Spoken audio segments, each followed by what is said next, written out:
예, 그럼 7가지 보안 약점 유형 중에서 첫 번째 이 입력 데이터 검증 및 표현 관련된 보안 약점에 대해서 알아보도록 하겠습니다.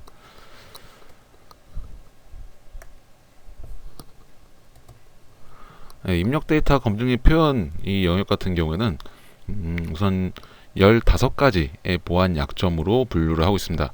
그래서 총 7가지 카테고리 중에서 첫 번째 카테고리 입력 데이터 검증 및 표현 카테고리에는 총 15개의 보안 약점들을 제시를 하고 있고요. 그 중에 첫 번째가 SQL 인젝션이라고 이야기를 하는 SQL 삽입 관련된 내용입니다. SQL 삽입 같은 경우에는 데이터베이스하고 연동된 웹 응용 프로그램에서 입력된 데이터가 그냥 데이터로 저장되는 게 아니라 쿼리문을 변조시켜서 SQL 쿼리문으로 변조를 시켜가지고 이 DB 관련된 정보를 열람을 하거나 아니면은 DB를 조작하거나 이렇게 즉 SQL을 사용자가 입력한 값이 SQL 구문으로 만들어지는 보안 약점을 이야기를 합니다. 가이드에서 제시하고 있는 안전하지 않은 코드를 살펴보게 되면요. 현재처럼 지금 사용자 입력값, 사용자 입력 파라미터를 이렇게 파라미터를 구분이라고 하는 파라미터를 받고 있습니다. 그런데 이 구분이라고 하는 파라미터가 이 프로그램 안에 이렇게 이제 쿼리문을 작성을 하는 경우에 현재 어떤 값을 조회하고 있습니다. 셀렉트를 통해서 보드라고 하는 프롬 보드라고 하는 이 보드라는 테이블에서 어떤 값을 조회를 하고 있는데 지금 사용자 입력값인 구분이라고 하는 이 변수가 이 조건절에 이렇게 where이라고 하는 조건절 안에 그대로 들어가고 있습니다. 이런 경우에 사용자 입력값인 구분을 그대로 SQL 쿼리문으로 이용을 하고 있기 때문에 이 구분이라고 하는 이 변수값을 조작을 하게 되면은 다른 SQL문은 사용자가 이 개발자가 의도하지 않은 다른 SQL 구문을 만들어서 이렇게 좀 조작을 할 수 있게 되겠죠. 가령 구분이라고 하는 데다가 이쪽에 어떤 구분값만 들어가야 되는데 여기에다가 이런 식으로 사용자 입력값을 5와 어쩌고 저쩌고 저쩌고 하는 이런 식으로 사용자가 이런 값을 입력을 했을 때 단순하게 구분값이라고 하는 것만 조건절에 들어가야 되는데 OR라든가 AND라든가 혹은 주석으로 SQL에 사용되는 DBM에 사용되는 주석으로 이 뒷문을 다 무시를 시킨다든가 이런 식으로 개발자가 의도하지 않은 그런 쿼리문이 수행될 수 있는 그런 약점을 이야기를 합니다. 그래서 이렇게 이 사용자 입력값을 그대로 쿼리문에 사용하는 것은 위험하기 때문에 안전한 코드, 시큐어 코딩이 적용된 코드 같은 경우에는 사용자한테 받은 이 구분이라고 하는 요 변수값을 그대로 사용하지 않고요. 이렇게 물음표로 놓고 prepared라고 하는 구문을 이용하게 됩니다. 이 prepared라고 하는 구문을 이용하게 되면은 이 사용자 입력값이 요 사용자 입력값이 구분이라고 하는 요 사용자 입력값이 그대로 이제 문자열로 쿼리문으로 만들어지지 않고 이 변수로 바인딩이 됩니다. 요 SQL이라고 하는 만든 구문에 변수로 바인딩 되기 때문에 여기 어떤 특수 문자들 주석이라든가 아니면은 따옴표라든가 이런 것들이 다 제거된 상태로 이렇게 쿼리문이 만들어지기 때문에 이렇게 직접적으로 쿼리문을 생성을 하는 아까 안전하지 않은 코드에 있는 것처럼 이 SQL이라고 하는 변수에다가 직접 구분이라고 하는 이 문자를 이용하는 게 아니라 이 쿼리문을 만들고 이 쿼리문에다가 이 쿼리문을 이렇게 프리페어드로 만들어 가지고 변수를 사용자 입력 변수를 바인딩하는 형태로 사용하게 되면은 이런 이제 특수 문자 들어가는 것들을 방지를 할 수 있습니다. SQL 인젝션 같은 경우에는 이제 가장 흔하게 나타나는 그러면 보안 약점이라고 이야기를 할 수 있고요.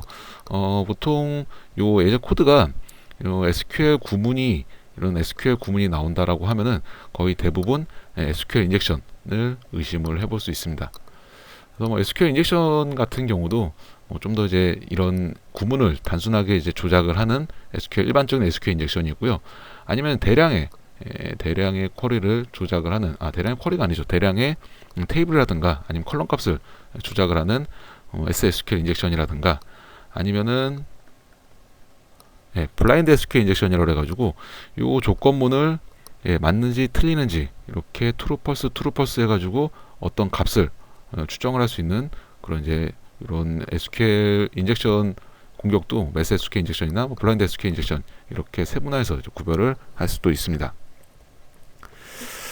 그리고 이제 아까 말씀드렸던 것처럼 그 2017 버전에서는 단순하게 이제 사용자가 입력하는 이제 쿼리를 입력을 하는 자바 레벨 혹은 C 레벨 이런 이제 프로그램 레벨뿐만이 아니라 마이바티스라든가 아니면은 와이바티스라든가 하이버네이트라든가 이런 식의 이제 SQL 맵을 이용을 하는 개발 환경을 좀 고려를 해서 이런 부분들에 관련된 예제 코드도 추가가 됐습니다. 마이파티스 같은 경우를 보게 되면은 사용자 입력 변수를 사용할 때 요 지시자로, 요 변수 지시자로 이렇게 이제 달러 스트링을 이용을 하고 있는데요. 이런 경우에는 SQL 인젝션 아까 말씀드렸던 것처럼 문자열 자체가 어떤 특수 문자나 이런 것들이 이제 그대로 들어갈 수 있기 때문에 이런 경우에는 달러 스트링을 쓰는 게 아니라 이렇게 샵을 붙여가지고 이런 특수 문자들이 들어가지 않도록 이렇게 좀 방어를 할 수 있고요. 하이버네이트를 쓰는 경우도 마찬가지입니다. 이런 경우도 이렇게 쿼리를 만들 때 해당 쿼리 어쩌고 쿼리 구문 조건절에 이렇게 문자열을 그대로 요 변수를 사용자가 입력받은 파라미터인 이 변수를 그대로 사용하는 게 아니라 이렇게 바인딩을 시켜서 setString이라고 하는 메소드를 이용해서 바인딩을 해서 변수 바인딩을 해서 이런 특수 문자들이 들어가지 않도록 방어를 할 수 있습니다. 두 번째는 경로 조작 및 자원 삽입이라고 하는 보안 약점이고요. 경로 조작 및 자원 삽입 같은 경우에는 이 프로그램 자체에 어떤 파일이라든가 이 서버에 위치한 파일이라든가 아니면은 다른 뭐 리소스들 이런 것들을 이용을 하는 경우에 또 마찬가지로 사용자 입력값을 그대로 이용을 해서 리소스를 핸들링하는 경우에는 이 변수를 사용자 입력값을 조작을 해서 개발자가 의도하지 않은 그런 리소스들을 이용할 수 있기 때문에 이런 부분에 이제 방어를 해야 된다라는 부분이고요. 지금 같은 경우에 이제 안전하지 않은 코드 예제를 보게 되면은 사용자 입력값 파라미터 p라고 하는 사용자 입력값을 이용을 하고 있는데요. 이 p라고 하는 값이 요 파일 name이라고 하는 변수에 들어가게 됩니다. 그러면은 사용자 입력값 p가 요 파일 name의 요 변수에 할당이 되게 되고요. 지금 같은 경우에 어떤 파일을 핸들링하게 되는데 이렇게 파일을 아마도 다운로드 받는 코드로 추정이 됩니다. 그래서 요 파일 네임 여기에 파일 경로라든가 아니면 파일 이름이라든가 이런 것들이 들어가게 되겠죠. 개발자가 의도한 기능은 C의 데이터라고 하는 이 디렉토리에 있는 파일들 아마도 뭐 총 파일이라든가 아니면은 다운로드 받을 수 있는 그런 파일들을 모아둔 경로가 되겠죠. 이런 곳에 이렇게 다운로드 받을 수 있도록 파일명을 입력받아서 다운로드 받도록 이런 식으로 이제 구현을 했는데 만약에 요 사용자 입력값 p에 사용자가 이 p라고 하는 요 변수에다가 이 p라고 하는 매개 변수에다가 단순하게 파일명만 어쩌고 저쩌고 jpg 이런 식의 파일명을 넣는 게 아니라 어떤 경로 순회 문자 이런 뭐 이런 식으로 이 경로를 역으로 올라갈 수 있는 경로 순회 문자를 입력을 해서 여기에다가 exe 시점 배치 파일이라든가 이런 식의 경로 순회 문자를 넣게 되면은 개발자가 의도한 디렉토리 안에 있는 파일을 이거를 접근하는 게 아니라 이 악의적인 사용자가 원하는 어떤 위치에 있는 파일이라도 다운로드 받을 수 있습니다. 그래서 이런 식으로 이렇게 경로 순회 문자를 입력을 해서 다른 데 경로로 갈 수 있기 때문에 이런 것들을 제한해야 된다라고 하는 부분이고요. 참고로 뭐 경로 조작 및 자원 삽입 관련된 부분이랑은 상관이 없지만 지금 보시면은 사용자한테 입력받은 이 파일 네임이라고 하는 이 변수에서 지금 같은 경우에는 이 계획 문자들 리플레이스를 시키고 있습니다. 이 줄바꿈 문자인 계획 문자를 아무것도 없도록 리플레이스 시키고 있고요. 마찬가지로 캐리 리턴 같은 경우도 아무것도 없도록 이렇게 줄바꿈 같은 경우는 기본적으로 리플레이스를 하고 있어요. 근데 이것만으로는 이제 부족하고요. 실제로 이런 그 경로 조작이나 자원 삽입 같은 것들을 방지하기 위해서는 오른쪽에는 안전한 코드에서 보듯이 이런 식으로 이렇게 필터링을 한번 더 리플레이스를 한번 더 줘준다. 지금 보는 것처럼 이런 경로 순회 문자들 디렉토리 경로랑 관련된 이런 경로 순회 문자들을 이렇게 아무것도 없이 다 없애주는 리플레이스를 시켜주는 이런 식의 코드를 추가해서 경로 순회 문자들이 필터링 되도록 이렇게 리플레이스를 시켜주는 형태로 이렇게 구현을 해야지 안전하다라고 이렇게 가이드를 하고 있습니다. 그리고 경로 조작 및 자원 삽입 관련된 앞에 살펴봤던 자바 코드 외에 다음에 나오는 코드는 이제 C샵인데요. C샵 코드 같은 경우도 2017 버전에서 새롭게 등장을 한 소스 코드입니다.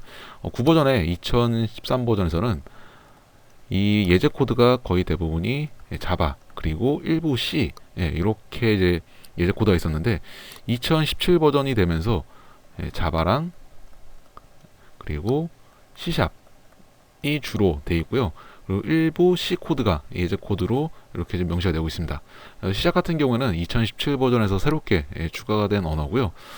일단 살펴보면은 지금 안전하지 않은 코드 같은 경우는 사용자 입력값 R 포트라고 하는 요 사용자 입력값을 이렇게 받고 있습니다. 요거를 포트라고 하는 요 변수에다 담고 있고요. 지금 같은 경우에 소켓 통신을 하는 것으로 보이는데요. 새로운 소켓을 생성을 할 때 연결을 하는 이 포트가 포트 번호를 사용자 입력값을 그대로 받고 있습니다. 사용자가 여기에다가 뭐 80 일반적으로 서비스에 사용되는 80 포트라든가 아니면은 뭐 21번 포트 웰런 포트라고 이야기를 하는 실제 서비스가 하고 있을 수도 있는 이런 포트 번호를 사용자가 이제 입력을 한다고 하면은 뭔가 서비스가 이상이 생길 수 있겠죠.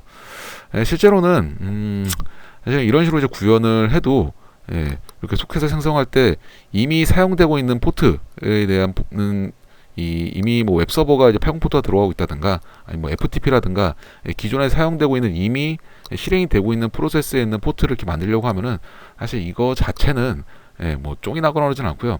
아예 소켓 자체가 생성되지 않고 에러를 떨구게 될 겁니다. 아무튼 일단은 이렇게 이제 실제로 사용자한테 입력값으로 인해서 현재 사용되고 있는 서비스 값을 그대로 이용을 해서 소켓을 생성하지 않도록 해야 된다는 부분이고요. 근데 그거에 관련된 부분이 이런 식으로 사용자 입력값을 제한을 합니다. 그러니까 웰런 포트, 뭐 80 포트나 아니면은 뭐 20번 포트나 뭐 22번, 23번 등등등 이런 이제 웰런 포트들 그러니까 일반적으로 1024 포트 이하에 있는 포트들은 거기다 이제 다 예약이 되어 있기 때문에 이런 것들을 사용하지 않고 사용할 수 있는 포트를 3001번, 3002번, 3003번 그리고 이런 것들에 해당하지 않을 때는 디폴트로 3000번 포트를 이용하도록 이렇게 딱 4개의 포트만 사용자 입력값을 4개 포트만 받을 수 있도록 이런 식으로 이제 제한을 하도록 구현을 해서 이런 그 사용자한테 입력받은 리소스를 그대로 사용을 해서 소켓을 생성하지 않도록 이렇게 가이드를 하고 있습니다. 세 번째는 이제 크로스사이트 스크립트 관련된 내용입니다. 크로스사이트 스크립트는 일단 그 시험 문제에도 좀 자주 등장을 하고요. 그리고 특히나 이제 웹 어플리케이션 관련된 보안 약점에 많이 등장을 합니다. 크로스사이트 스크립트는 이제 웹페이지에 어떤 악의적인 스크립트를 포함시켜서 사용자 측에서 즉 서버에서 돌아가는 게 아니라 사용자 클라이언트 웹 브라우저에서 사용자의 웹 브라우저에서 수행이 되는 이런 코드를 삽입을 하는 것들을 이용을 합니다. 그래서 이제 보통 일반적으로 이런 이제 태그 문자를 많이 사용을 합니다. 어떤 게시판이나 아니면은 뭐 사용자 입력을 받을 수 있는 이런 필드에다가 이런 식의 보통 예제 코드로 많이 사용되는 게 얼럿 앞에 뭐 사용자 도큐먼트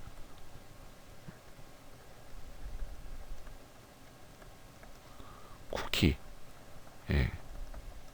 뭐 예제 코드로 이제 가장 많이 사용되는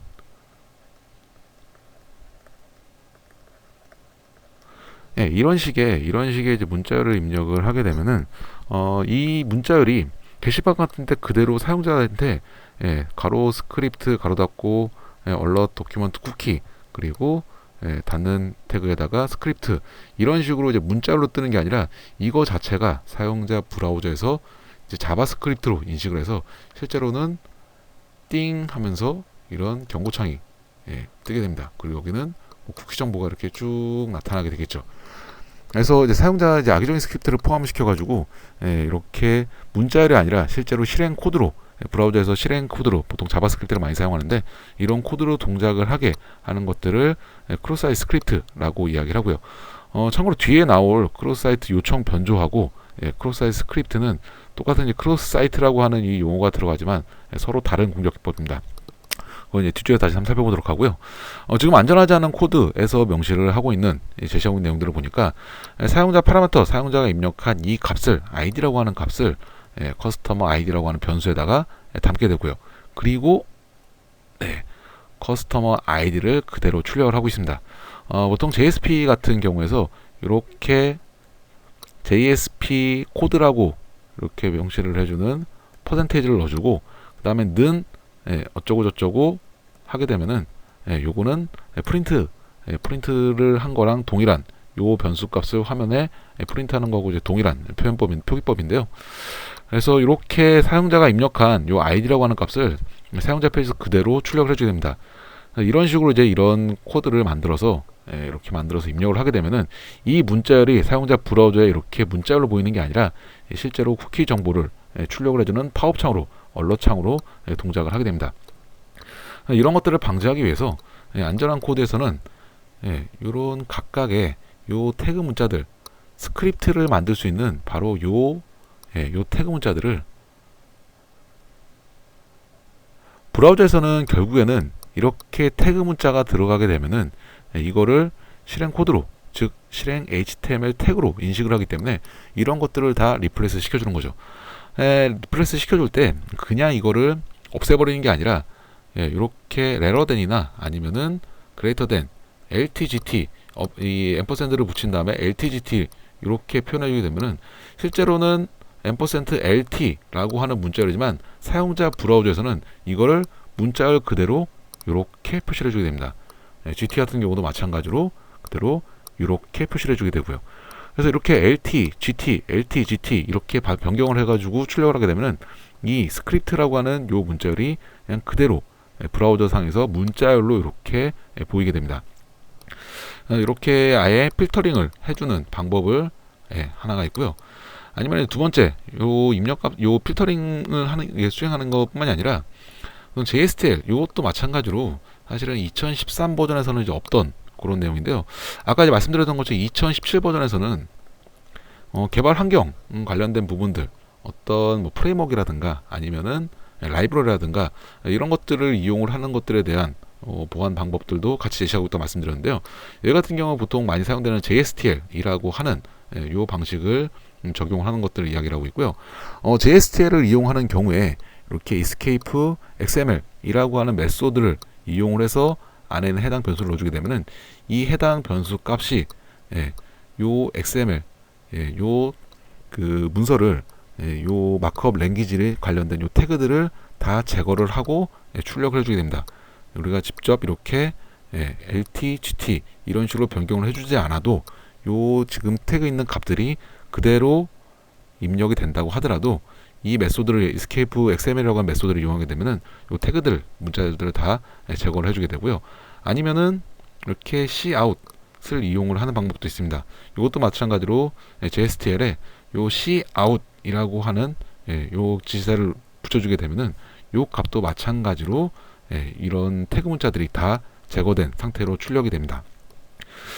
혹은 이렇게 이제 뭐 JSTL 같은 것을 이용을 하는 그런 방법이 있고요. 아니면은 별도의 이제 라이브러리, 필터링을 하기 위한 라이브러리를 이용을 하는 경우도 있습니다. 크로스사이트 스크립트 필터 라이브러리를 이용을 해서 이거는 이제 공통 모듈로 처리를 하게 되는 거죠. 모든 입력값에 대해서 이런 식으로 룰을 설정을 해놓고 이 병 리플레이스를 실행을 해주는 이런 것들을 개별 코드마다 이런 출력값을 하는 곳마다 이런 식으로 다 리플레이스를 모든 페이지에다 다 넣어주면 이제 번거롭기 때문에 이런 공통 모듈 필터를 이용을 해서 이제 모든 이제 입력값에 대한 검증을 이렇게 공통적으로 처리를 하게 되는 거죠. 그래서 이렇게 공통적으로 해주고 나중에 혹시라도 필터링하는 이런 규칙들, 이런 룰들을 뭔가 추가를 할 필요가 있을 때는 그때는 모든 페이지를 다 열어가지고 이런 식으로 이런 다 코딩을 한 거를 수정할 필요 없이 이 라이브러리에 있는 요에만 이 변경 룰을 적용을 해주면 이제 모든 페이지에 적용이 되겠죠. 이런 방법들을 제시를 하고 있습니다. 크로스사이트 스크립트 같은 경우는 마찬가지로 이제 여러 가지 더 유형들로 상세하게 나눌 수가 있는데요. 가이드에서 제시하고 있는, 가이드에서 분류하고 있는 크로스사이트 스크립트 공격 유형 같은 경우는 일단 크게 이제 두 가지를 이야기를 하고 있습니다. 스토어드 크로스사이트 스크립트라고 해서 이 크로스사이트 스크립트 같은 경우는 일단 아까 말씀드렸던 이런 스크립트라고 하는 어쩌고 저쩌고 이 스크립트라고 하는 이 공격 코드가 어디에 위치하고 있냐를 가지고 기준으로 구별하게 되는데요. 스토어드 크로스사이트 스크립트 같은 경우는 공격 대상이 되는 이 서버에 뭐 게시판이 됐든 아니면은 어떤 서비스를 웹 서비스라는 이 서버에 이 서버의 저장 공간, 즉 DBMS가 되겠죠. 이 서버에 이 공격 코드가 저장이 되도록 하는 거를 스토어드 크로스사이트 스크립트라고 이야기를 하고요. 일반적인 게시판을 생각하시면 될 것 같습니다. 일반적인 취약한 게시판이 있는 그런 서버를 생각하시면 될 것 같고요. 또 한 가지 유형은 반사 크로스사이트 스크립트라고 해서 이 공격 코드 자체가, 이 실행 코드 자체가 내가 공격하려고 하는 대상, 이 취약한 서버에 직접 저장되지 않고, 이 공격 코드는, 이 스크립트 어쩌고저쩌고 하는 이 코드는 이 공격자가 마련한 별도의 서버에다가 공격 코드를 저장을 해두고요. 이거는 이 서버 자체에 존재하지 않습니다. 내가 공격 대상이 되는 이 서버 자체에 저장되는 게 아니라, 이 공격자가 별도로 마련한 이제 공격 서버에다가 저장을 해놓고, 이 취약한 서버에는 이 공격자 코드로, 공격자 서버로 공격자 코드가 들어가 있는, 공격 코드가 들어가 있는 이 서버로 이동시키는 내용을 추가합니다. 뭐 간단하게 뭐 링크를 달 수도 있고요. 이런 식으로 어쩌고 공격자 뭐 서버 뭐 이런 식의 뭐 링크를 달 수도 있고요. 아니면은 뭐 다이렉트를 시킨다든가 뭐 여러 가지 방법들이 있겠죠. 어쨌든 이 공격자의 서버로 이동을 시키는 그런 코드만 들어가 있습니다. 희생자 같은 경우는 이 공격을 당하는 입장에서는 이 취약한 서버에 이렇게 접속을 했을 때 직접 이렇게 다시 이동을 하게 되겠죠. 왜냐하면은 이 공격자가 서버 쪽으로 이동을 하는 코드를 받게 될 테니까, 희생자는 공격자가 마련한 서버에 이렇게 이동을 하게 되고, 그럼 그때서야 비로소 이 공격 코드가 희생자 브라우저로 전달이 돼서 이쪽에서 수행이 되게 될 겁니다. 그래서 이제 반사 크로스사이트 스크립트랑 스토어드 크로스사이트 스크립트랑 이 두 가지 차이점은, 이 공격 코드가 공격 대상에 저장이 되느냐, 아니면은 별도의 공간에 저장이 되어 있고, 공격하고자 하는 대상에서는 이동시키는, 이 공격자가 마련한 서버 쪽으로 이동시키는 코드가 들어가느냐, 그거를 기준으로 구별을 하면 될 것 같습니다.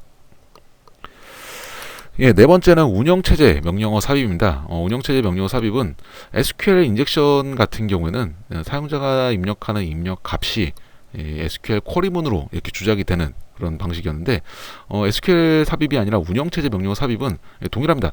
사용자가 입력하는 입력 값이 변조를 시키는데, 그 변조 대상이 SQL 쿼리문이 아니라 운영체제 명령어입니다. 안전하지 않은 코드를 살펴보게 되면 이런 식으로 사용자 매개 변수를 받게 됩니다. 이 사용자 매개 변수를 받았는데, 이 안에 구현되어 있는 코드를 보니 이 사용자한테 입력받은 이 커맨드라고 하는 변수가 get runtime execute 라고 하는 메소드의 인자값으로 들어가게 됩니다. get runtime execute 같은 경우에는 exec 같은 이 메소드는 실제로 운영체제의 명령을 수행을 시키는 그런 이제 함수고요. 그런 메소드고요. 그러니까 즉 요 커맨드 창을, 윈도우 같은 경우는 이제 커맨드 창을 띄워가지고 실제로 요 명령을 입력하는 것과 동일한 그런 효과를 나타내게 됩니다. 그 런타임에 exec 요 메소드 자체는, 이거 자체가 상당히 위험한 코드이기 때문에 가급적 사용하는 것들을 좀 자제하라는, 가급적 사용을 하지 말라라고 공고를 하고 있습니다. 근데 이제 피치 못하게 이렇게 운영체제 명령어를 직접 사용되어야 될 경우들이 있기 때문에, 지금처럼 사용자 입력값을 그대로 이용하는 게 아니라 요 안전한 코드에서는 이런 식으로 사용자가 입력할 수 있는 어떤 명령어들 미리 지정을 해 놓습니다. 노트패드, 메모장이라든가 아니면은 계산기, 이런 명령어들을, 사용자가 입력할 수 있는 명령어들을 미리 지정을 해 놓고, 사용자한테 입력받은 이 명령어를 커맨드라고 하는 할당되는 이 명령어 들어가는 것들을 그대로 그냥 실행을 exec에다 넣어가지고 실행시키는 게 아니라 이런 식으로 한번 검증을 합니다. 요 커맨드라고 하는 사용자 입력값이 노트패드나 아니면은 계산기 여기에 해당되는지 한번 검사를 하고, 그렇지 않은 경우에, 해당되지 않는 경우에는 허용되지 않은 명령어입니다 라고 하는 에러를 출력을 해주고, 그리고 종료를 시키는 이런 식으로 구현이 되어 있습니다. 사실 이런 부분들도 아까 살펴봤던 입력값 검증에 있었던 그 자원 관련된 부분들, 경로 조작 및 자원 삽입 같은 경우에도 사용자 입력값을, 예상되는 사용자 입력값들을 미리 이런 식으로 정의를 해놓고 이 범위 안에서만 사용을 하도록 이렇게 좀 가이드하고 있었는데, 운영체제 명령어 삽입도 마찬가지입니다. 사용자가 입력해야 할 수 있는 그런 항목들을 이런 식으로 미리 사전에 정의를 해놓고 이 범위 안에서만 수행을 할 수 있도록 이렇게 제한하는 코드로 구현을 하고 있습니다. 다섯 번째는 이제 위험한 형식의 파일 업로드, 일반적으로 이제 웹쉘이라고 이야기를 하는 이런 공격법이고, 이 관련된 이제 취약점은, 이 보안 약점 같은 경우는 안전하지 않은 코드를 보게 되면은 지금 같은 경우에 요 사용자가 업로드한 아마도 멀티파티 리퀘스트라고 되어 있는 걸 보아하니 아마도 그 사용자 입력은 포스트의 파일이라고 하는 첨부 파일이라고 하는 요 인풋 타입이 요 파일로 들어가 있는 값을 이렇게 지금 받은 그 페이지로 지금 보이는데요. 사용자가 입력한 요 파일들을 이렇게 받아서 이 파일을 세이브 패스라고 하는 어떤 경로인지는 모르겠지만 세이브 패스라고 하는 곳에 사용자가 입력한 요 파일명 그리고 이건 뭘까요? 썸네일일까요? 뭐 언더바 s를 s 언더바라는 명칭을 붙이네요. 이렇게 썸네일을 생성을 하는 아마도 이미지를 받는 이미지 첨부 파일을 받는 페이지인 것 같습니다. 이렇게 생성을 하는 페이지를 만들고 있는데요. 지금 같은 경우에는 아마도 이제 이미지를 입력을 받는 페이지로 추정이 되는데 악의적인 사용자가 꼭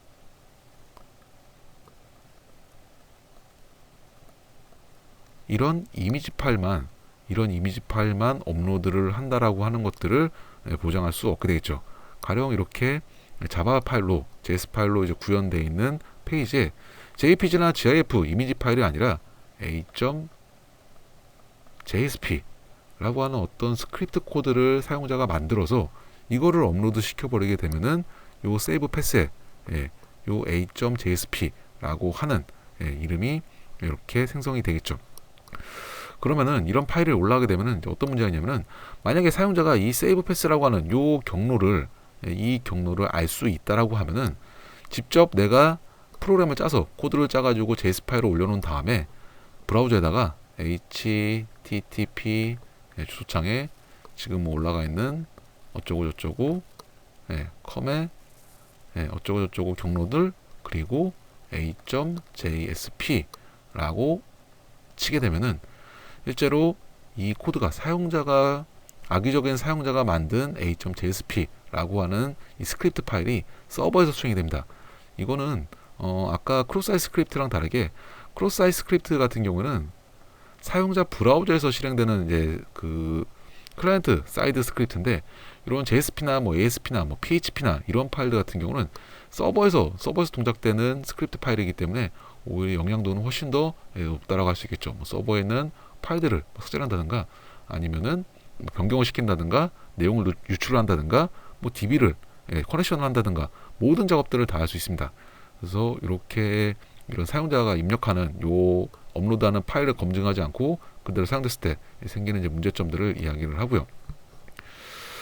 그리고 아까 특히나 이제 이런 이제 그 JSP나 아니면 뭐 PHP나 아니면은 ASP 같은 이런 서버 사이드 스크립트를 넣는 경우에 이런 것들을 활용할 수 있겠죠.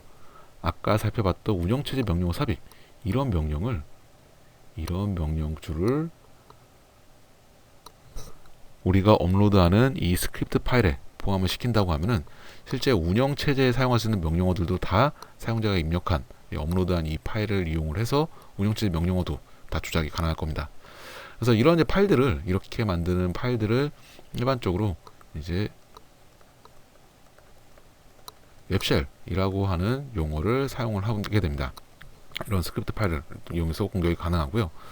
그래서 이런 것들을 방지하기 위해서 가이드에서 제시하고 있는 안전한 코드 같은 경우에는 이런 식으로 파일 확장자를 검증을 하게 됩니다.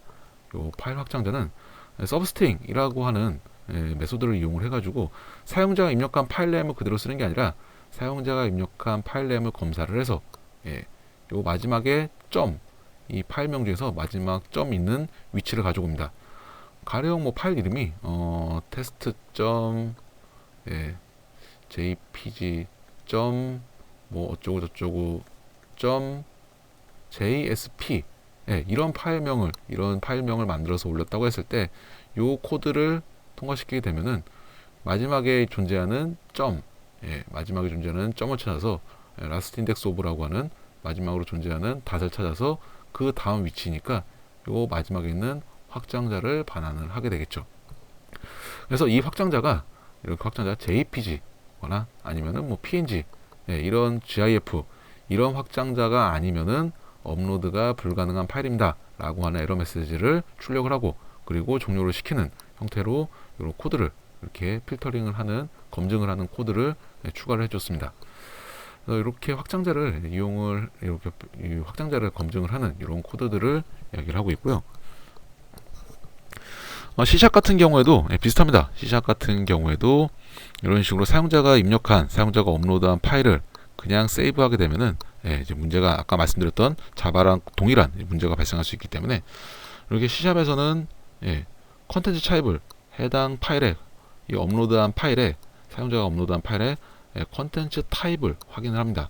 그래서 이 컨텐츠 타입이 이미지나 JPG인지를 확인을 해야지 저장이 되도록 이게 이미지 JPG가 아니라 뭐 텍스트라든가 아니면은 뭐 바이너리 관련된 뭐 옥텟 파일이라든가 등등의 다른 컨텐츠 타입을 갖고 있는 경우에 파일 헤더가 다른 컨텐츠 타입인 경우에는 저장이 되지 않겠죠. 그래서 그 자바 같은 경우에서는 사실은 둘 다 마찬가지인데요. 자바 같은 경우에서는 이제 확장자를 검증을 하는 코드를 넣고요.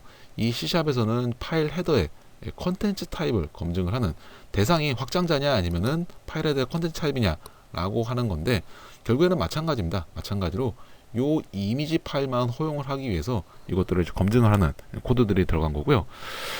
추가로 일단 뭐 가이드에는 개발보안 가이드는 일단 이 정도까지 명시가 되어 있는데 추가로 이제 웹쉘을 대응하기 위한 이런 방안들에서는 사용자가 이제 업로드한 이 파일명이나 확장자 이거를 그대로 저장하는 경우에 상당히 이제 문제가 생기게 됩니다. 아까 이제 말씀드렸던 것처럼 사용자가 이제 입력을 한 사용자가 만든 파일명이 그대로 서버에 올라간다라고 하면은 물론 확장자라든가 컨텐츠 타입을 이렇게 검증을 하지만 이 공격자가 어떻게 그런 것들을 우회를 해서 저런 코드들을 우회를 해서 일단 올리는데 성공을 한다라고 하면은 이런 식으로 URL에서 이 경로 파일에 올라간 경로를 호출을 해서 실행할 수 있기 때문에 아예 이제 원천적으로 파일명이나 확장자를 그대로 저장하는 게 아니라 확장자는 일단 제거를 하고요. 파일명은 랜덤하게 타임스탬프 값을 쓴다든가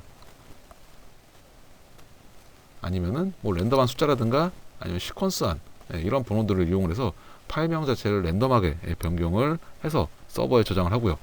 확장자 자체가 제거가 됐기 때문에 확장자를 제거하게 되면은 이렇게 URL을 통해서 호출을 해서 이런 파일을 호출한다고 해도 이 확장자 자체가 아예 없어졌기 때문에 그냥 A라고 하는 혹은 어떤 랜덤한 값 파일명을 호출해 봐야 이게 그 서버 사이드 스크립트로 실행되는 게 아니라 그냥 단순 텍스트 이렇게 출력이 돼 사용자 브라우저에서 이 내용이 그냥 출력이 될 겁니다. 실행 코드로 동작하지 않고 그냥 텍스트 문자열로 보게 될 겁니다. 그리고 이제 원래 있던 파일명은 오리지널 파일명은 이 DB에다가 저장을 해서 사용자가 이 파일을 다운로드 받을 때 그때 이 DB에 저장했던 오리지널 요 파일명을 가지고 만들어주는 형태로 이렇게 구현을 하는 이런 방법들을 적용을 할 수가 있고요.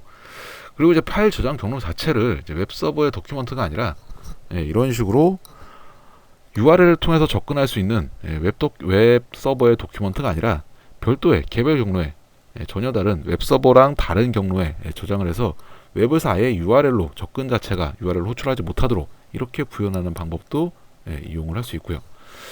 이런 방법들을 이용을 해도 어떤 그 파일 인클루드 공격이라고 하는 로컬 파일 인클루드나 아니면은 리모트 파일 인클루드 이런 것들은 이제 완벽하게 방어는 할 수 없기 때문에 일단 사용자 요청값에 대한 입력값 검증이 필수적으로 수행이 됩니다.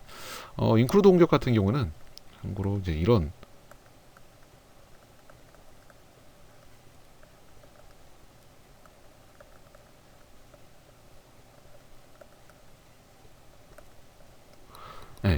이제 형태로 이제 구현되는데요. 인클루드라고 하는 이제 메소드 뭐 PHP 이거는 이제 PHP의 이제 예제인데 인클루드하고 파일명을 입력을 하게 되면은 해당 파일에 이 파일이 PHP라고 하는 파일이 요 해당 파일을 그대로 읽어와서 마치 이 파일 내용들이 이 안에 들어가 있는 것처럼 인클루드를 시키게 됩니다. 이거는 뭐 C 같은 경우도 그렇고 C에서도 그렇고 아니면은 뭐 자바 같은 경우는 뭐 임포트라든가 뭐 이런 기법들이 있죠. 이 파일에 실제로 구현된 이 파일에 존재하는 코드가 아니라 다른 파일에 존재하는 코드인데 이거를 그대로 읽어와서 이 파일에서 이용을 하는 이런 경우는 만약에 이렇게 확장자를 그대로만 다 제거를 하고 파일명을 뭐 랜덤하게 만들고 혹은 이제 웹 경로가 아니라 웹 서버 경로가 아니라 별도 경로에 저장된다고 하더라도 이런 파일이 존재한다고 하면은 include를 이용하는 이런 파일이 존재한다고 하면은, 그리고 이 파일명이 만약에 사용자 입력값을 이용한다 그러면 여기에다가 특정 경로, 뭐 어쩌고 루트에, 뭐 데이터에 내가 올렸던 A1234, 이런 식으로 사용자가 입력했던 파일, 업로드한 파일명을 넣어주게 되면은, 입력값을 넣어주게 되면은 이 파일 자체가 요 파일 내용을 그대로 불러와서 실행 코드로 동작을 하기 때문에 이런 이제 인클루드 공격과는 이런 걸로는 이제 완벽하게 이렇게 방어하는 것은 좀 불가능하다라고 하는 부분이고요. 뭐 참고로 말씀드렸습니다. 뭐 가이드에 있는 부분은 아니고요. 여섯 번째 내용은 신뢰되지 않은 URL 주소로 자동 접속 연결을 하는, 즉 이제 리다이렉트, URL 리다이렉트를 이야기하는데요. 안전하지 않은 코드를 보게 되면은 사용자가 입력한 값, 뭐 세전값, 뭐 아이디라고 하는 값이 있고요. 그리고 사용자 입력값으로 구분이라고 하는 값이 있고, 리다이렉트라고 하는 값이 RD라고 하는 변수에 담기고 있습니다.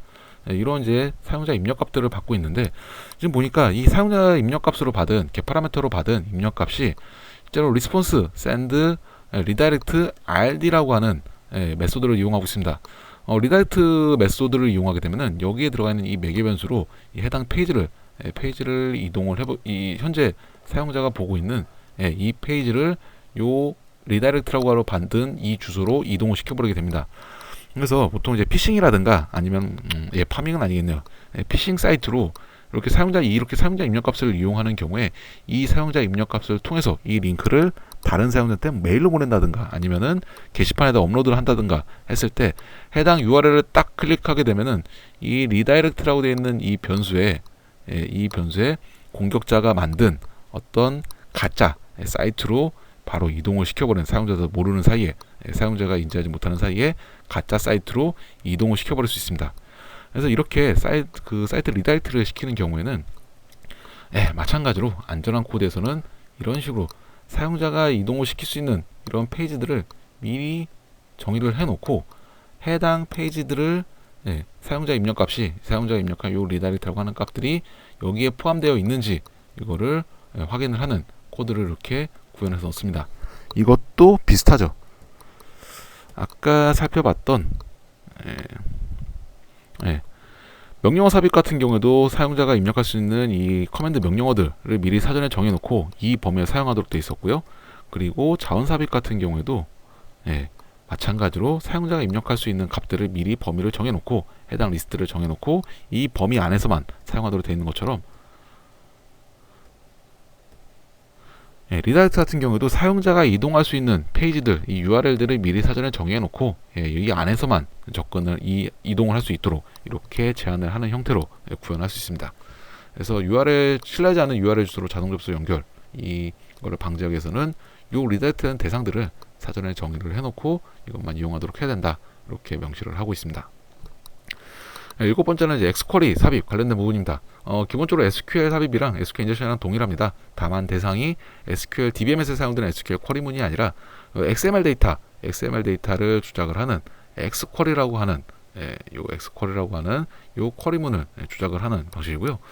보시는 것처럼 사용자 입력값 동일하게 SQL 인젝션이랑 동일하게 사용자 입력값을 그대로 받아서 이렇게 엑스쿼리에다가 그대로 엑스쿼리 구문을 만들고 있습니다. 여기에다가 name이라고 하는 데다가 악의적인 사용자가 변조된 값을 넣게 되면은 이 엑스쿼리문 자체가 변조가 되겠죠. 그래서 안전한 코드에서는 SQL 인젝션 방법이랑 동일하게 바인딩을 이용을 합니다. 이런 특수문자들이라든가 요 엑스쿼리들을 조작을 할 수 있는 문자들이 들어가지 못하도록 그냥 바로 사용자 입력값을 바로 엑스쿼리문을 이용하는 게 아니라 바인딩을 통해 가지고 이렇게 안전하게 이용을 하도록 이렇게 명시를 하고 있습니다. 엑스패스도 엑스패스 삽입도 제가 살펴봤던 엑스쿼리나 아니면 SQL 인젝션 비슷하고요.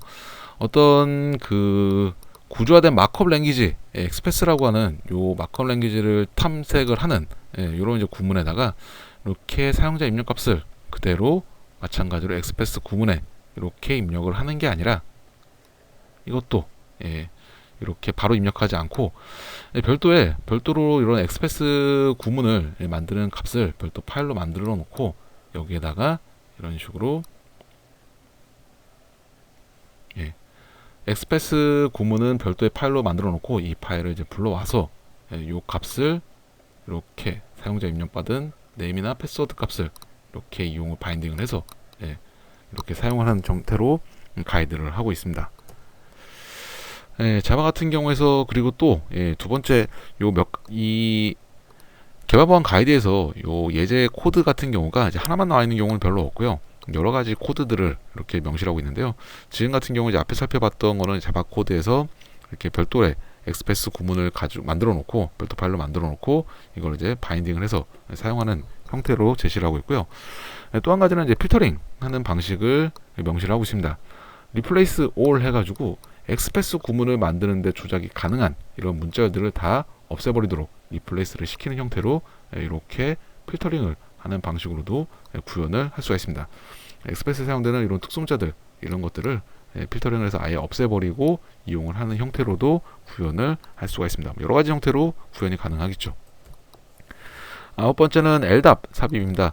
LDAP 같은 경우는 여러분들이 이제 많이 사용되는 이제 윈도우 같은 경우 이제 AD 액티브 디렉토리라든가 아니면은 그 인증서에서 사용을 하는 인증서 검증을 사용하는 이제 뭐 인증서 목록 사용되는 이제 보통 그 계층형 DB를 이야기를 하는데요.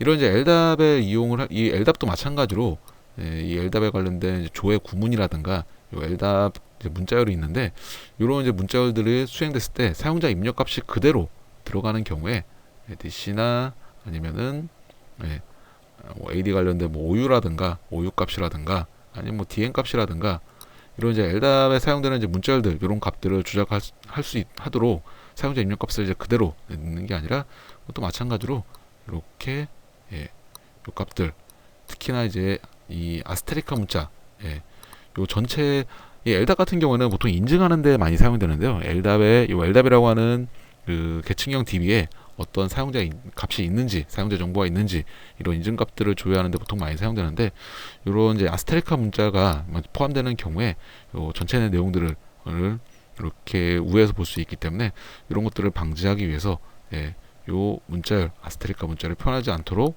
이렇게 필터링을 하는 것들을 제시를 하고 있습니다.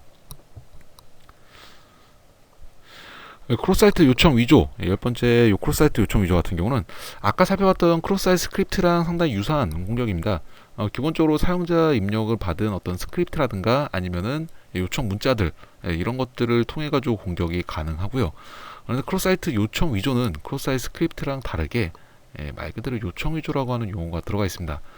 그래서 요 요청 위조 같은 경우는 어떤 요청이 발생을 해. 크로스사이트 스크립트 같은 경우는 아까 스크립트 어쩌고저쩌고 해서 사용자 브라우저에서 이 스크립트 코드를 실행을 시키는 게 주요 목적이었는데 그래서 뭐 페이지를 변조를 한다든가 사용자 쿠키 값을 빼간다든가 라고 하는 건데 크로스사이트 요청 위조 같은 경우는 사용자가 어떤 원하지도 않은 사용자가 인지하지 못하는 사이에 어떤 요청을 보내도록 위조를 한 요청을 보내도록 이렇게 한 공격법이고요.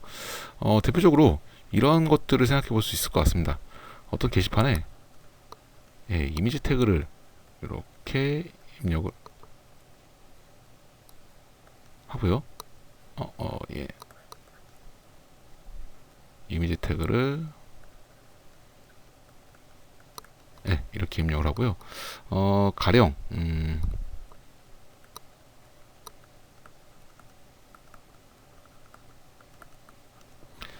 이런 이미지 태그를 사용자 게시판에 입력을 하게 되면 어떻게 될까요? 이 해당 게시물을 클릭하는 사용자는 이 이미지가 이 경로에 있구나 라고 브라우저가 판단을 해서 이 페이지를 요청을 하게 될 겁니다. 그러면은 이 페이지를 요청하는 순간 이 페이지는 이미지 파일이 있는 페이지가 아니라 사용자가 로그아웃 되는 페이지예요. 그러면은 이 게시물을 클릭하는 순간 사용자는 로그아웃이 돼버리겠죠. 이 글을 보는 사용자는, 해당 게시물을 클릭한 사용자는. 이런 식으로 사용자가 인지하지 못한 상태에서 어떤 요청을 보내는 공격이 크로스사이트 요청 위조입니다. 지금같이 로그아웃 같은 경우에 이제 별 문제가 안 되는데, 가령 뭐 사용자 정보를, 패스워드를 변경을 하는 그런 이제 페이지로 만들어서 집어넣는다든가, 아니면 누군가한테 뭐 돈을 송금을 하는, 뭐 혹은 아니면 뭐 다른 정보들, 민감한 정보들을 전송을 하는 그런 페이지를 여기다 URL 주소를 넣어놓게 된다면은 해당 게시물을 클릭을 했을 때 그 사용자의 정보라든가 아니면 이런 것들이 의도하지 않은 그러는 요청이 서버 쪽으로 전송이 되게 될 겁니다. 그래서 보통 크로스 사이트 요청 위조 같은 경우는 사용자가 어떤 로그인이 되어 있다라는 가정하에 로그인을 통해서 이미 인증 정보를 받은 상태에서 인증 정보를 가지고 있다라는 가정하에 공격이 들어가는 경우가 대부분입니다. 로그인하지 않은 사용자가 이렇게 로그아웃 요청을 해봐야 뭐 특별하게 문제될 게 없겠죠. 물론 로그인하지 않은 사용자한테도 이런 공격이 가능하지만 뭐 로그인하지 않은 사용자가 로그인 아웃을 했다든가 아니면 로그인하지 않은 사용자가 무슨 회원 정보를 변경을 한다든가 아니면 누군가한테 뭐 돈을 송금을 한다든가 이런 요청을 보내봐야 별다른 소용이 없겠죠. 그래서 사용자가 로그인한 이 인증 정보 인증이 된 상태에 요 이미 세션 값을 인증 세션을 갖고 있는 상태를 가정을 하고 공격을 합니다. 이게 크로스 사이트 요청 위조하고 크로스 사이트 요 스크립트 요 두 가지가 가장 큰 차이점이 어떤 사용자가 의도하지 않은 요청을 변조를 해서 요청을 보내는 요거를 크로스 사이트 요청 위조라고 하고요. 단순하게 사용자 브라우저에서 스크립트가 실행되도록 이렇게 구현한 것들을 크로스 사이트 스크립트라고 이야기를 합니다. 그래서 어떤 형태의 요청에 대해 기본적으로 CSRF 크로스 사이트 요청 위조 특성을 가질 수 있다라고 이야기를 하고 있습니다. 이것도 사실 9버전에서는 2013 버전에서는 겟방식 요청은 겟방식 요청일 경우에 크로스 사이트 요청 위조에 취약하기 때문에 가급적 포스트 방식으로 데이터를 전달해라 라고 이렇게 가이드가 있었는데 사실은 포스트 방식으로 돼 있어도 포스트 방식으로 데이터를 전달을 해도 그러니까 URL에 매개 변수로 전송하는 게 아니라 포스트 방식으로 데이터를 전송을 해도 크로스 사이트 요청 위조가 가능합니다. 좀 까다롭긴 하지만 가능하기 때문에 이 2017 버전에서는 아예 그런 내용이 뭐 겟 방식이니 포스트 방식이니 이런 내용들이 완전히 빠져버렸고요. 어떤 형태의 요청이든지 하는 기본적으로 크로스 사이트 요청 위조 취약점이 갈 수 있다 이렇게 좀 명시되어 있고요. 이런 것들을 방지하기 위해서 안전한 코드는 사용자가 어떤 민감한 정보를 수행을 하는 전송을 하는 민감한 정보를 열람을 하는 이런 페이지로 어떤 요청이 가는 경우에는 그냥 사용자한테 입력받은 이런 페이지만 이런 이제 URL만 요청을 받는 게 아니라 어떤 임시 토큰을 생성을 합니다. 이렇게 세션값 CSRF를 방지하기 위한 어떤 랜덤한 임시 토큰을 생성을 하게 되고요. 이 토큰 값을 히든 필드에 넣어서 같이 전달을 하게 됩니다. 그래서 이 임시로 생성한 이 토큰 값이 유효해야지만 해당 정보 가령 로그아웃을 하는데 로그아웃 할 때 그냥 이 로그아웃 JSP 이것만 요청을 한다고 해서 로그아웃을 해주는 게 아니라 이 임시 토큰 값 생성된 요 임시 토큰 값이 같이 전달이 돼야지 로그아웃이 되도록 이렇게 구현을 하게 되는 거죠. 만약에 제가 공격을 했을 때 악의적인 사용자가 공격을 했을 때 내가 공격하는 시점에서 내가 이런 코드를 만든 시점에서 로그아웃을 사용자 이 글을 보는 사용자들은 다 로그아웃 시켜야겠다 라고 생각을 하고 이 토큰 값을 여기에다가 이렇게 덧붙여 가지고 요청을 만들어 봐야 이거는 다른 사용자가 이 게시물을 열람했을 때는 이 토큰 값 자체는 랜덤한 임시 값이기 때문에 그 사용자가 이 게시물을 클릭했을 때의 유효한 토큰 값은 이미 공격자가 만든 이 토큰 값은 값이랑 다른 값이 더 이상 유효하지 않은 토큰 값이 될 거라는 거죠. 그래서 공격자가 이 공격 코드를 만드는 시점에 만들었던 토큰은 공격자 자신한테는 유효한 요 임시 토큰이지만 이거를 열람하는 사용자한테는 전혀 의미 없는 자신의 토큰이 아니기 때문에 이런 요청 자체를 거부를 하게 될 겁니다. 그래서 임시 토큰을 요 임의의 랜덤한 임시 토큰을 만들어서 이런 중요한 정보들을 처리할 때는 이 토큰 값을 같이 전달을 해서 처리하도록 이렇게 전송하도록 하고요. 당연히 이 전송값을 받는 데서는 이 토큰 여부가 유효한 토큰인지를 이렇게 검증을 해야겠죠. 유효한 토큰일 경우에는 정상적으로 처리를 하게 되고요. 유효하지 않은 토큰일 경우에는 뭐 오류 메시지를 출력을 하고 뭐 사용을 수행되는 내용을 뭐 중지한다든가 이런 식으로 구현이 될 겁니다. 11번째는 HTTP 응답 분할이라고 하는 보안 약점이고요. HTTP 응답 분할 같은 경우는 요 HTTP 요청에 들어가 있는 이제 파라미터 값이 HTTP 응답 헤더에 포함돼서 사용자한테 다시 전달될 때 발생되는 약점인데요. 이거를 설명드리기 전에 우선 HTTP 프로토콜 구조를 간단하게 좀 살펴보면요. HTTP 프로토콜은 크게 헤더 부분이랑 바디 부분으로 나눠져 있습니다. 그래서 뭐 헤더 부분에는 어떤 전송 메소드라든가 아니면은 뭐 쿠키 정보라든가 뭐 데이터 랭스라든 길이라든가 뭐 등등 이런 이제 정보들이 들어가게 되고요. 바디 정보에 실제로 우리가 알고 있는 이 본문을 구성하는 HTML 문서 정보들이 여기에 이렇게 들어가게 됩니다. 그래서 크게 헤더랑 바디 부분으로 이렇게 구성이 되어 있는데요. 근데 이 헤더랑 바디 부분이 어떤 고정 길이가 아니라 헤더 사이즈라든가 바디 사이즈가 별도로 정해져 있는 게 아니라 가변 길이입니다. 헤더 길이도 변경이 될 수 있고요. 바디 길이도 마찬가지로 유연하게 변경이 될 수 있고요. 그럼 브라우저 입장에서는 어디까지가 이 프로토콜에서 어디까지가 헤더 정보인지, 그리고 어디까지가 어디서부터 어디까지가 바디 이 문서 구조를 문서 내용을 서술한 바디 부분인지 이거를 좀 구별을 해야 되는데요. 길이 자체가 과변 길이다 보니까 이 헤더하고 바디 사이에는 구분자가 들어갑니다. 이 구분자가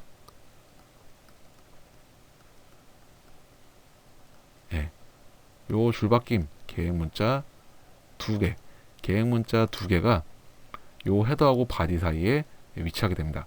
그래서 요 값을 기준으로 계획 문자 줄바꿈 문자가 2개가 들어가 있네 라고 하면 요 앞에 부분은 헤더구나, 그리고 이 아래부터 본문인 바디구나 라고 하는 거를 이 계획 문자를 이용을 해서 구별을 하게 되는데요.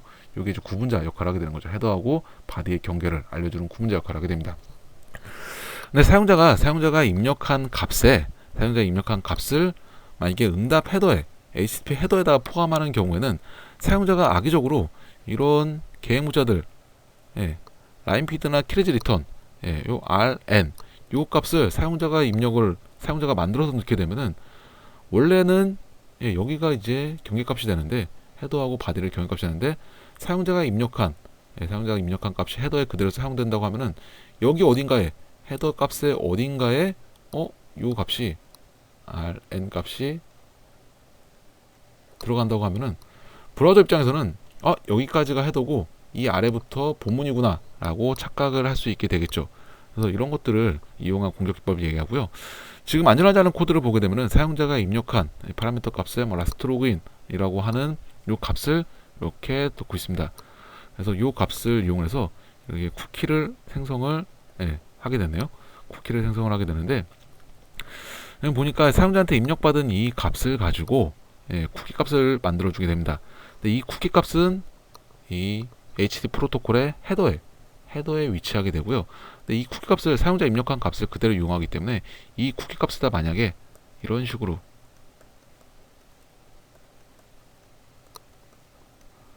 하고 스크립트 어쩌고저쩌고 라고 하는 이런 문자를 여기에다가 집어넣는다고 했을 때 사실은 이게 헤더인데 여기가 있는 값들은 다 헤더기 때문에 본문에 표현이 되면 안 되는데 요 앞에 계획 문자 줄바꿈 문자가 2개가 들어갔기 때문에 브라우저 입장에서는 여기까지가 헤더고 여기서부터 본문이구나 라고 이렇게 착각을 해서 여기에 있는 스크립트가 실행 스크립트가 마치 본문인 것처럼 실제로 브라우저에서 실행 코드로 동작을 하게 됩니다. 이런 것들을 이제 방지하기 위해서 안전한 코드에서는 계속해서 반복적으로 나오지만 이렇게 리플레이스 시킵니다. 요 계획 문자가 포함되는 경우에 다 없애버리도록 아무것도 안 들어가도록 다 이렇게 리플레이스를 시켜버리는 형태로 구현을 할 수가 있습니다. 12번째 정수형 오버플로우 관련된 보안 약점입니다. 개발 보안 가이드에서는 오버플로우 관련해서 2가지 오버플로우를 다루고 있는데요. 첫 번째가 정수형 오버플로우고 그리고 두 번째가 메모리 오버플로우 관련된 보안 약점을 다루고 있습니다. 우선 이제 오버플로우라고 하면은 어떤 허용된 값, 지정된 범위를 넘어가는 경우에 발생하는 보안 약점을 이야기하는데요. 정수형 오버플로우 같은 경우는 이제 인티저로 이렇게 인티저 데이터 타입으로 선언된 경우에 지정되는 범위를 넘어가는 경우에 발생하게 되고요. 인티저로 지정을 하게 되면은 인티저 사이즈는 4바이트, 그러니까 범위로 따지면은 마이너스 2의 31승 부터 플러스 2의 31승 마이너스 1 이렇게 범위가 될 텐데요. 대략 한 마이너스 한 20억 정도부터 플러스 한 20억 정도 되는 사이에 이 범위를 나타나게 되고요. 만약 이게 부호가 없는 인티저를 사용한다고 하면은 2의 32승 마이너스 1만큼 0부터 이렇게 범위를 사용하게 되겠죠. 근데 이런 범위를 넘어가는 경우에 발생되는 보안 약점을 보게 됩니다. 안전하지 않은 자바 코드를 보게 되면은 현재 사용자가 입력한 겟 파라미터로 사용자한테 입력된 값이 이렇게 인티저 형태로 요 사용자한테 입력받은 이 문자 이 스트링 값을 이렇게 정수형으로 인티저로 변환을 해서 사용을 하고 있습니다. 인티저 타입으로 변환을 사용하고 있는데 이 값이 만약에 마이너스 한 20 몇 억부터 플러스 20 몇 억 이 사이에 들어가는 값이 아니라 뭐 30억이라고 하는 값이 이렇게 들어오게 되면은 이걸로 인티저로 변환하는 과정에서 처음에 개발자가 의도했던 이 프로그램에서 의도했던 30억이라고 하는 이 값이 그대로 사용되는 게 아니라 이 범위를 넘어가기 때문에 실제로 30억이 아니라 이 범위를 넘어간 뭐 마이너스 한 대략 뭐 한 10억 근처 있는 값이 이렇게 처리가 되게 될 겁니다. 이런 식으로 이제 인티저로 정수형으로 데이터 타입을 선언했는데 이 범위가 넘어갔을 때 의도하지 않은 이런 값을 처리하게 되기 때문에 이거를 안전한 코드로 고치게 되면은 이렇게 인티저로 변환을 해준 다음에 이 범위가 처음에 의도한 이 범위 안에 들어가 있는지 한번 검증을 해주고 그렇지 않은 경우에 이 범위를 벗어나는 경우에는 예외 처리를 발생시키는 형태로 이렇게 구현을 할 수가 있습니다. 13번째는 보안 기능 결정에 사용되는 부적절한 입력값입니다.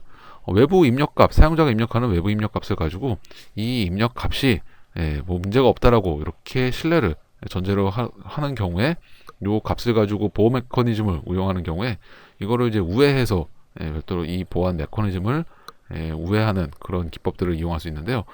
C샵으로 예제로 나와 있는 코드를 보게 되면은 현재 사용자가 입력한 사용자가 사용하는 이제 쿠키 값을 가지고 사용자 인증에 이렇게 사용자 롤이라고 되어 있는 이 인증값을 사용하게 됩니다. 근데 이 쿠키라고 하는 값은 사용자 브라우저의 클라이언트 단에서 사용자가 이용하는 이 클라이언트 단 웹브라우저가 되겠죠. 이 웹브라우저에 저장되는 값입니다. 사용자 클라이언트에 저장되는 값이다 보니까 이 쿠키 값은 사용자가 열람도 가능하고 그리고 변조도 가능합니다. 그래서 만약에 사용자가 이 쿠키 값을 서버 쪽에 전송을 할 때 쿠키 값에다가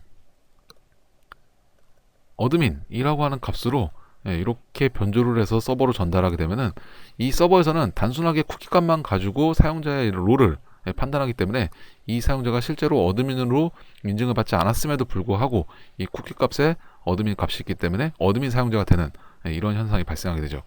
그래서 이렇게 쿠키 값을 이용하지 않고 안전한 C샵 코드로 이렇게 변환하게 되면은 쿠키가 아닌 세션 값을 이용하고 있습니다. 쿠키 값은 사용자 클라이언트에 웹브라우저에 저장되는 값이기 때문에 사용자가 변조가 가능하지만 세션 값 같은 경우는 서버 쪽에 저장이 되죠. 그래서 이렇게 서버 단이랑 그리고 클라이언트 단을 이렇게 구별해서 보게 되면은 세션 값을 이용하는 경우에는 이 세션의 밸류, 세션 값은 서버 쪽에만 저장이 됩니다. 세션 값이 저장되게 되고요. 사용자 클라이언트는 이 세션을 이용할 수 있는 이 변수명에 해당하는 세션 키 값만 저장이 됩니다. 세션 값은 기본적으로 키, 밸류 형태를 가지게 됩니다. 이 세션 값에 아까 이런 로그인 기능, 혹은 인증 기능을 이용한다고 했을 때 이 사용자가 로그인한 이후에 이 사용자의 롤을 이 세션 값으로 서버에다가 이렇게 어드민이라고 하는 이 값은 서버에만 저장되고 클라이언트한테 따로 전달하지 않습니다. 클라이언트는 이 어드민이라고 하는 값을 사용할 수 있는 세션 키 값, 변수명에 해당하는 뭐 이런 식의 E, 0, A, C, 뭐 D, F 이런 형태의 요 세션 키 값만 전달하게 됩니다. 사용자가 변조 가능한, 조작이 가능한 값은 여기 있는 세션 밸류 값은 서버에 저장되어 있기 때문에 변조를 할 수가 없고요. 사용자가 조작 가능한 값은 변수명에 해당하는 이 세션 키 값만 변조를 하게 될 텐데요. 그러니까 이 값을 뭐 다른 값으로 이렇게 뭐 변조를 한다고 해도 이 세션 키 값에 해당하는 요 세션 밸류 값이 서버에 존재하지 않기 때문에 이 세션 키 값은 아무리 조작을 해봐야 아무 의미가 없죠.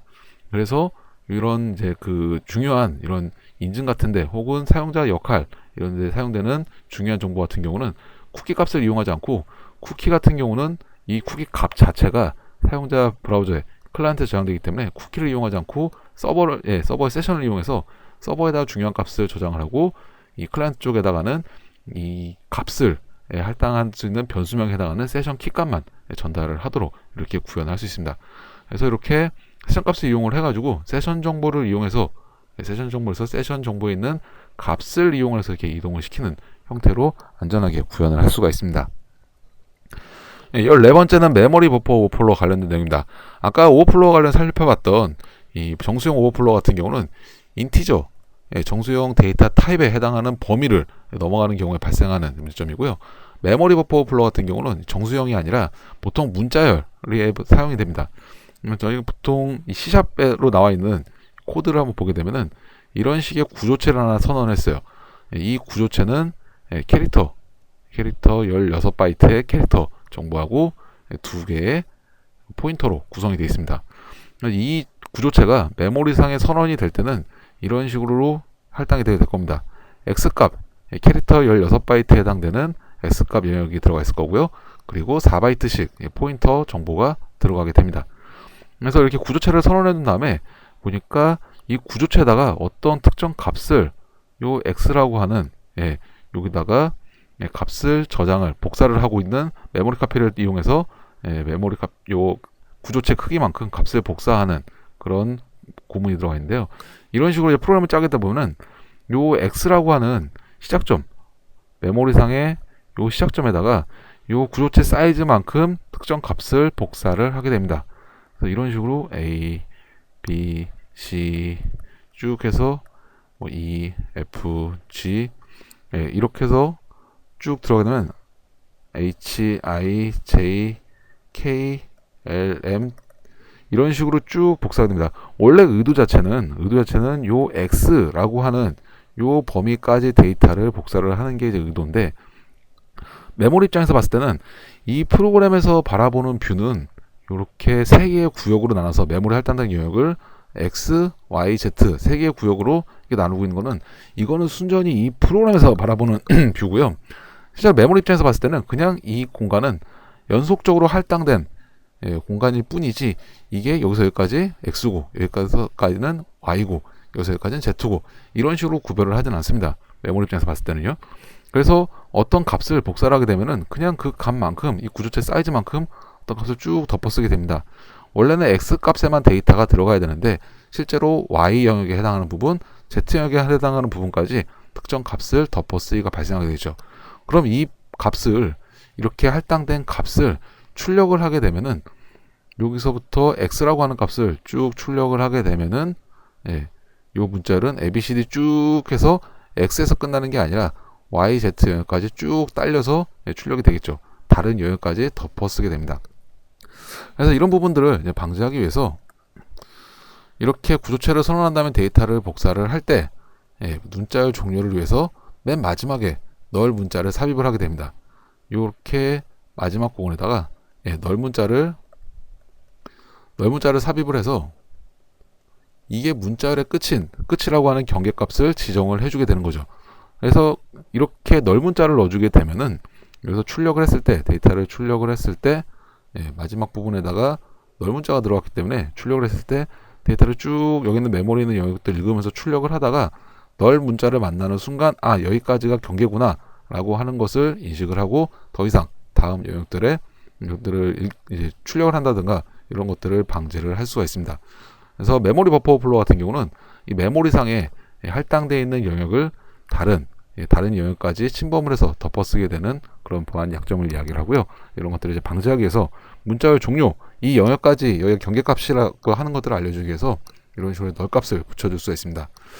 혹은 보통 뭐 이렇게 널값을 명시적으로 붙여주는 경우도 있을 수 있고요. 아니면은 뭐 C 같은 경우는 메모리 셋 같은 걸 통해서 미리 널값으로 다 싹 다 초기화를 해준 다음에 이거를 이제 널값으로 다 싹 이렇게 초기화를 해준 다음에 여기다 어떤 값을 덮어쓰게 되면은 그 덮어쓴 값까지 복사한 값까지 그 외에는 다음 부분은 다 여전히 널값으로 이렇게 초기화가 돼 있을 겁니다. 뭐 이런 식의 방법을 이용할 수도 있고요. 아무튼 어떤 경계값을 설정을 해서 버퍼 오버플로어가 발생하지 않도록 이렇게 구현을 할 수가 있습니다. 15번째는 포맷 스트링 삽입 관련된 내용입니다. 포맷 스트링 삽입은 뒤에 그 C 같은 경우에 함수들 중에서 문자열 출력이라든가 뭐 입력 받는다든가 이런 함수들 중에서 뒤에 이제 F자가 붙는 프린트 F라든가 아니 뭐 스캔 F라든가 등등의 이렇게 F자가 붙는 함수들이 있습니다. 이렇게 F자가 붙는 함수들은 어떤 값을 입력받거나 출력받을 때 그 값에 대한 포맷을 출력을 하게 됩니다. 일반적으로 좀 많이 사용되는 게 이런 %하고 포맷을 지정해 줘야 되죠. 그래서 이제 D로 하게 한다든가 아니면은 뭐 C 아니면은 뭐 스트링 아니면은 뭐 헥사값. 그래서 이렇게 D를 %D를 주게 되면 이건 데시멀로 숫자형으로 데이터를 출력을 하게 되고요. 캐릭터형, 뭐 스트링형 아니면은 헥사코드 16진수 이런 식으로 똑같은 값이 똑같은 변수를 출력을 하더라도 똑같은 변수를 출력을 하더라도 어떤 포맷 스트링을 지정하냐에 따라 가지고 이 값이 정수형 값으로 출력이 되기도 하고 혹은 이게 캐릭터 값이라든가 아니면은 헥사 값이라든가 이렇게 각각 포맷에 맞는 값으로 출력을 하게 됩니다. 똑같은 변수를 이용을 하더라도요. 이렇게 쓰는 게 일반적인데 이 F자가 붙은 이 함수들에 대해서 이 포맷을 지정을 명시적으로 이렇게 할 수도 있고 아니면 생략도 가능합니다. 생략하고 사용하지 않고 그냥 바로 변수를 출력할 수도 있습니다. 지금 같은 경우인데 지금 printf 같은 경우에 여기서 어떤 값을 출력을 하는데 이런 포맷 스트링 어떤 포맷으로 출력을 할지를 지정하지 않고 바로 출력을 하고 있습니다. 일반적인 문자열 같은 경우는 상관이 없는데 여기서 출력되는 값이 이 메시지 값이 만약에 이 메시지 문자열 안에 n이라든가 아니면은 뭐 d라든가 등등의 이런 문자열을 포함을 하고 있으면은 이게 문자열로 인식돼서 %n, 뭐 %d, %hn 이렇게 바로 출력이 되는 게 아니라 이 문자열을 문자열에 포함되어 있는 이 문자를 이거를 포맷 스트링으로 인식을 해버리게 돼요. 디폴트로 지정을 해주지 않았기 때문에 별도로 어떤 포맷을 쓰겠다라는 이런 지정을 하지 않았기 때문에 이 문자열에 이런 문자가 포함되어 있으면은 이 변수 안에 이런 문자가 포함되어 있으면 이거를 포맷 스트링을 지정해서 이거의 형태대로 데이터를 출력을 하게 됩니다. 그래서 이렇게 명시적으로 어떤 포맷 스트링을 쓸지를 지정을 해주든가 아니면은 포맷 문자를 사용하지 않는 fputs 같은 이런 f자가 뒤에 이제 뭐 프린트 f 같은 포맷 스트링을 이용하는 출력을 하는 이런 함수 대신 그냥 일반 문자열을 출력하는 이런 함수를 사용하는 형태로 구현을 할 수가 있습니다. 그래서 15가지 입력 데이터 검증 표현 관련된 부분들을 살펴봤고요. 이 15가지 보안 약점은 사실은 다 여기 나와 있는 대로 입력 데이터 관련된 부분과 표현 관련된 이 부분을 검증을 하는 여기에 대한 필터링을 수행을 하는 그런 보안 약점들을 이야기를 합니다. 그래서 이런 필터링을 하기 위해서 기본적으로 사용자가 입력하는 뭐 웹 시스템이라고 하면 사용자 브라우저가 되겠죠. 사용자가 클라이언트에서 어떤 값을 입력을 했을 때 리플레이스를 이용을 하든가 해서 어떤 특수 문자열, 특수하게 동작하는 그런 문자열들을 다 리플레이스로 바꿔버려 주든가 아니면은 공통 컴포넌트 이런 공통 모듈에서 밸리데이터던 공통 모듈을 이용해서 각각의 소스 코드들에서 다 리플레이스를 구현해 주기가 번거로우니 이 공통 모듈을 이용해서 밸리데이터 같은 이런 컴포넌트 같은 공통 모듈을 이용한다든가 이런 아니면은 특정 뭐 필터를 크로스사이트 스크립트 필터 같은 어떤 공통으로 입력되는 부분들을 다 적용을 해서 이런 특수 문자열들을 제거해주는 방식으로 방어가 가능하고요. 혹은 뭐 아이바티스나 이제 마이바티스처럼 이제 별도로 SQL 맵을 통해 가지고 쿼리문을 별리를 해놓은 그래서 뭐 대상이 뭐 DBMS가 될 수도 있고요. 아니면 LDAP이라든가 XML이라든가 어떤 데이터를 조회를 하는 그런 별도 문자열이 별도 구문이 들어있다고 하면은 그 부분에 대한 검증을 해주는 형태로도 방어가 가능하고요. 아니면 표현 측면에서 봤을 때는 이런 입력 데이터 이거 표현 측면에서 봤을 때는 이 데이터가 사용자 브라우저한테 다시 출력이 될 때 전달이 돼서 출력이 될 때 아까 살펴봤던 JSTL 같은 것들을 적용을 한다고 하면 뭐 cout이라든가 이런 식으로 어떤 태그 문자열 이런 것들을 다 이제 제거를 해주는 이런 형태로도 입력 상태에서 검증을 하든지 아니면은 별도로 구문으로 되어 있는 부분들에 대해서 검증을 해주든지 아니 하다못해 출력할 때 사용자 화면에서 크로스사이트 스크립트 같은 경우는 사용자 브라우저에서 동작되는 코드니까요. 출력 상태에서 이런 것들을 제거해 주든지 이런 방식으로 이런 보안 약점들을 제거할 수 있고요. 필터링하는 방식은 필터링을 한다라는 사실 자체는 다 똑같지만 실제로 필터링하는 대상 SQL 삽입 같은 경우에는 이 필터링은 똑같이 리플레이스를 하지만 그 대상이 SQL 구문에 사용되는 주성문이라든가 아니면은 SQL 구문을 만드는 따옴표라든가 이런 것들 대상으로 제거를 필터링을 하게 되면은 이건 SQL 삽입 관련된 필터링 항목이고요. 그리고 크로스사이트 스크립트 같은 경우는 HTML 태그, 뭐 그레이트댄이나 레러댄이나 아니면 뭐 앰퍼샌드라든가 쌍따옴표라든가 등등 HTML 태그를 구성하는 문자열들을 다 리플레이스로 없애주면은 이거는 크로스사이트 스크립트를 방어하기 위한 방법이 되고요. 마찬가지로 디렉토리 경로, 이 경로 순회 관련된 이런 문자열들을 이런 것들을 제거해주게 되면은 이거는 경로 주장 및 자원 삽입 관련된 보안 약점을 방어하기 위한 그런 대응이 될 수 있습니다. 그래서 기본적으로 리플레이스를 적용을 하는 리플레이스나 뭐 리플레이스 올을 적용을 하는 방식은 다 동일하지만 이 대상 자체가 리플레이스하는 대상 자체가 어떤 대상을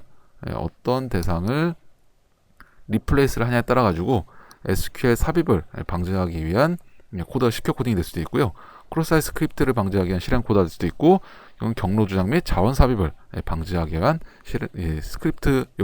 경로 주장 및 자원 삽입을 방지하기 위한 필터링 기법이 될 수 있습니다.